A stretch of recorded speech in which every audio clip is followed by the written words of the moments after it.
Gerakan Masyarakat Bawah Indonesia, GMBI Distrik Banyuwangi melakukan demonstrasi di depan kantor Dinas Perikanan Kabupaten Banyuwangi berlangsung panas. Kamis, tanggal 28 Oktober tahun 2021. Sekitar pukul 11.30 waktu Indonesia Barat demonstrasi tersebut dipimpin langsung oleh Subandik, selaku Ketua LSM GMBI Distrik Banyuwangi.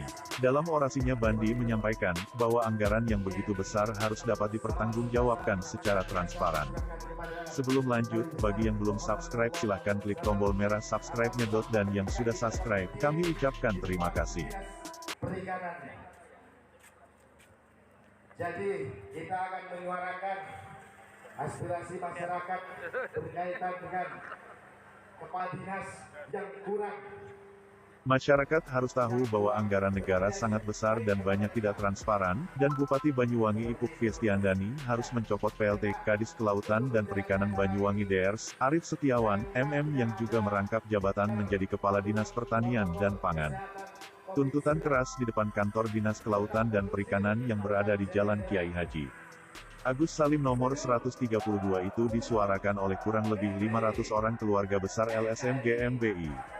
Tetap berulang kata-kata dan yel-yel orator copot PLT Kadis dan Kabid Perikanan karena rangkap jabatan itu menyalahi aturan dan potensi menjadi monopoli jabatan dan tidak efektif pada pelayanan publik, seru pendemo.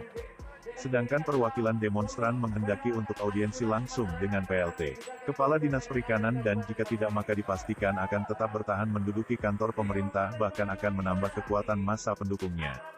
Kami pastikan seminggu sekali kami akan demo turun ke jalan bila aspirasi kami tidak ditanggapi, tegasnya.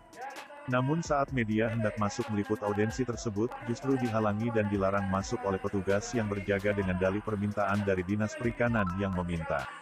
Editor Mas Solikin, Putra Belambangan.